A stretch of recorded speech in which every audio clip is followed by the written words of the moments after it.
નમસ્કાર મિત્રો, કિસાન સમાચાર ચેનલમાં તમારું ખૂબ ખૂબ સ્વાગત છે। દેશ, દુનિયા અને ગુજરાતના તાજા, મોટા અને સૌથી મહત્વપૂર્ણ સમાચાર જાણીએ તે પહેલા તમે ચેનલમાં નવા હોય તો ચેનલને જરૂરથી સબસ્ક્રાઇબ કરીને વિડીયો લાઈક કરી દેજો।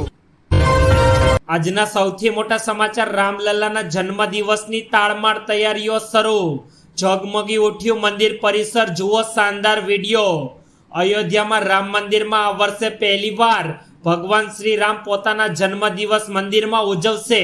આ દરમિયાન પ્રભુ શ્રી રામના કપાળ પર સૂર્ય તિલક થશે, ત્યારે આ અનેરા અવસર પર અયોધ્યાવાસીઓમાં ઉત્સાહનો માહોલ જોવા મળી રહ્યો છે।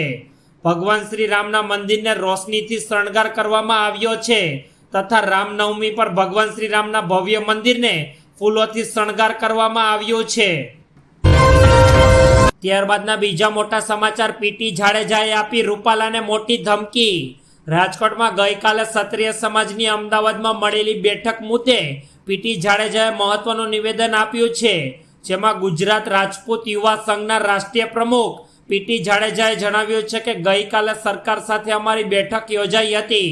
અમને એવું કહેવામાં આવ્યું હતું કે 3 વખત માફી માંગી છે તો પણ તમે માફ નહીં કરી શકો, જેમાં અમે અમારી માંગને લઈને અડગ છીએ અને સમાજ જે કહે છે તેમ અમે કરશું। રૂપાલા ફોર્મ પાછું નહીં ખેંચે તો ગુજરાતમાં પાર્ટ 2 શરૂ થશે। ત્યારબાદના ખૂબ જ મહત્વપૂર્ણ સમાચાર, અમદાવાદના લોકોના સ્વાસ્થ્ય સાથે ચેડા। અમદાવાદમાં સેવ ઉસળ ખાતા હો તો સાવધાન થઈ જજો, જેમાં શહેરના નરોડા વિસ્તારમાં આવેલ વિઠ્ઠલ પ્લાઝા કોમ્પ્લેક્સમાં લાલભાઈ સેવ ઉસળ વાળાની દુકાનમાં સત્યજીતસિંહ ચૌહાણે આજે બપોરે સેવ ઉસળનું પાર્સલ પેકિંગ કરાવ્યું હતું। જેવું સત્યસિંહજી ચૌહાણે હાથમાં પાર્સલ આવ્યું તેમાં જોયું તો ચટણીમાંથી વંદા નીકળ્યા હતા, જેમાં ગ્રાહકે દુકાનદારને જાણ કરી તો દુકાનદારે જણાવ્યું કે અમે જાણે જોઈને નથી નાખતા। તેમાં ગ્રાહકે સફાઈ બાબતે અગાઉ પણ એક વખત ટકોર કરેલી છે। ત્યારબાદના ઉપયોગીપૂર્ણ સમાચાર, ડાંગ જિલ્લામાં ભારે પવન સાથે કમોસમી વરસાદ। હવામાન વિભાગે આગાહી કરી છે કે આ વખતે ભારતમાં જૂનથી સપ્ટેમ્બર 4 મહિનામાં ચોમાસાની સિઝનમાં સામાન્ય કરતાં વધુ વરસાદની સંભાવના છે, જે સરેરાશ વરસાદ કરતાં 87 સેમી અથવા તો 106% રહેવાની ધારણા છે। ત્યારે ડાંગ જિલ્લામાં આજે કમોસમી વરસાદ પડતા ખેડૂતોના તૈયાર થયેલા પાક પર પાણી ફરી વળ્યું હતું। સાપુતારા અને માલેગાંવમાં આજે કમોસમી વરસાદ પડ્યો હતો। વરસાદને કારણે વાતાવરણમાં ઠંડી પ્રસરી ગઈ છે।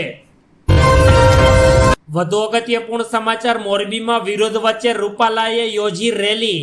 રાજકોટ લોકસભાની બેઠક પરથી ભાજપના ઉમેદવાર પરસોત્તમ રૂપાલા રાજા રજવાડા વિશે વાણી વિલાસ કરીને ક્ષત્રિય સમાજના વિરોધનો સામનો કરી રહ્યા છે। રૂપાલાએ 2 હાથ જોડીને માફી માંગી હોવા છતાં ક્ષત્રિયો તેમની ટિકિટ રદ કરવાની માંગ કરી રહ્યા છે।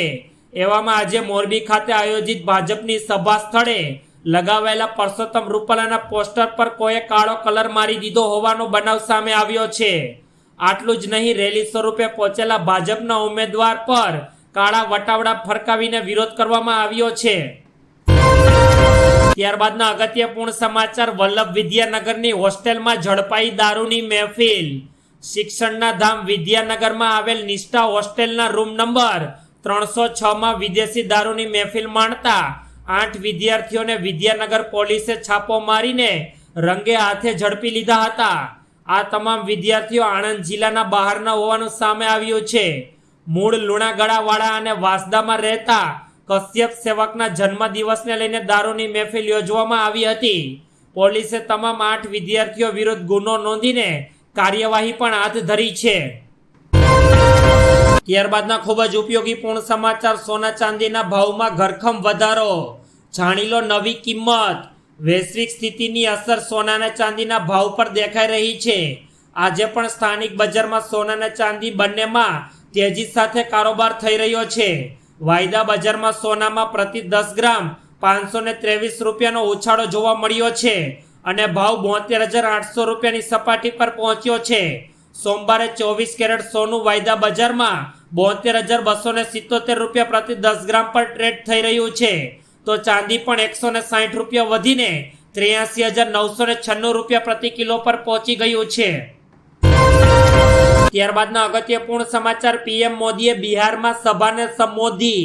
લોકસભાની ચૂંટણીને હવે ગણતરીના દિવસો બાકી રહ્યા છે. 7 તબક્કાની ચૂંટણીને લઈને 19 એપ્રિલથી મતદાન શરૂ થઈ જશે, જેને જોતા રાજકીય પક્ષોએ તારમાર તૈયારીઓ શરૂ કરી દીધી છે. નેતાઓના પક્ષ બદલવાથી લઈને રાજકીય નિવેદનો સુધીનો સિલસિલો ચાલુ રહેશે.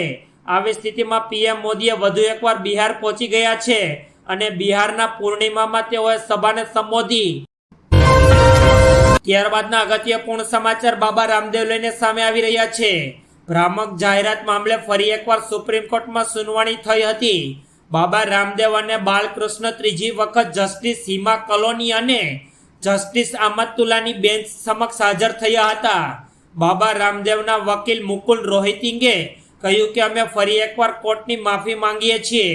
અમને દુઃખ છે અને અમે જાહેરમાં માફી માંગવા પણ તૈયાર છીએ. કોર્ટે કહ્યું અમે બાબા રામદેવને સાંભળવા માંગીએ છીએ. ત્યારબાદના અગત્યપૂર્ણ સમાચાર સનાતન ધર્મને ડેન્ગ્યુ મલેરિયા કહેનારાઓને સજા મળવી જોઈએ. લોકસભાની ચૂંટણી લઈને પીએમ મોદી એક બાદ એક રાજ્યમાં ચૂંટણી સભા સંબોધી રહ્યા છે. ત્યારે બિહારના ગયામાં પીએમ મોદીએ ચૂંટણીને સંબોધન કરી રહ્યા છે. પીએમ મોદીએ કહ્યું કે અમે તમારા આશીર્વાદથી હું અહીંયા પહોંચ્યો છું. પીએમ મોદીએ સંબોધન કરતા કહ્યું કે અમારી પાસે એક જ પવિત્ર વ્યવસ્થા છે અને તે છે આપણું સંવિધાન, જે આપણા માટે પવિત્ર છે. સંવિધાન નિર્માતાઓનું સપનું હતું કે ભારત સમૃદ્ધ બને, પરંતુ દશકો સુધી દેશ પર રાજ કરનારી કોંગ્રેસ તે મોકો ચૂકી ગઈ છે. ત્યારબાદના અગત્યપૂર્ણ સમાચાર આ રાજ્યોમાં કરાયું વરસાદનું એલર્ટ.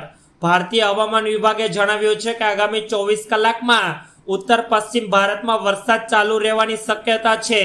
આ પછી 18 થી 21 એપ્રિલ સુધી વરસાદનો નવો રાઉન્ડ ચાલુ થઈ શકે છે. આઈએમડીએ જણાવ્યું છે કે ઉત્તર પૂર્વીય રાજ્યો આસામ, અરુણાચલ પ્રદેશ, મેઘાલય, મણિપુર, મિઝોરમ અને ત્રિપુરા અને નાગાલેન્ડ અને સિક્કિમમાં 16 થી 21 એપ્રિલ સુધી વરસાદી મોસમ ચાલુ રહેવાની સંભાવના રહેલી છે. જમ્મુ એન્ડ કાશ્મીરના વાતાવરણમાં પલટો આવશે અને સોનમર્ગના કેટલાક વિસ્તારોમાં હિમવર્ષા પણ થઈ શકે છે.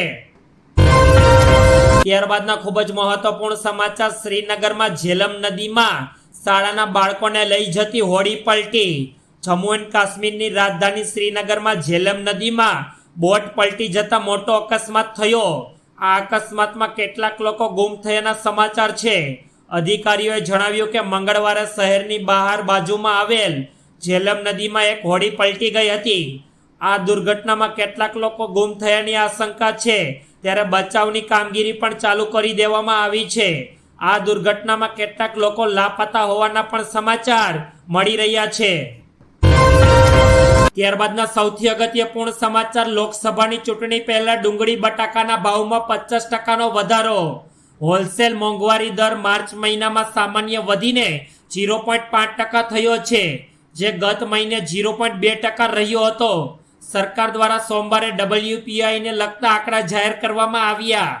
વાણિજ્ય મંત્રાલય દ્વારા સોમવારે જારી કરેલા આંકડા પ્રમાણે હોલસેલ પ્રાઇસ ઇન્ડેક્સ WPI આધારિત મોંઘવારી વાર્ષિક ધોરણે માર્ચ મહિનામાં વધીને 0.53% થઈ ગઈ છે, જે ફેબ્રુઆરીમાં માત્ર 0.20% હતી. માર્ચ મહિનામાં ડુંગળીના ભાવમાં 57% સુધીનો વધારો જોવા મળ્યો છે.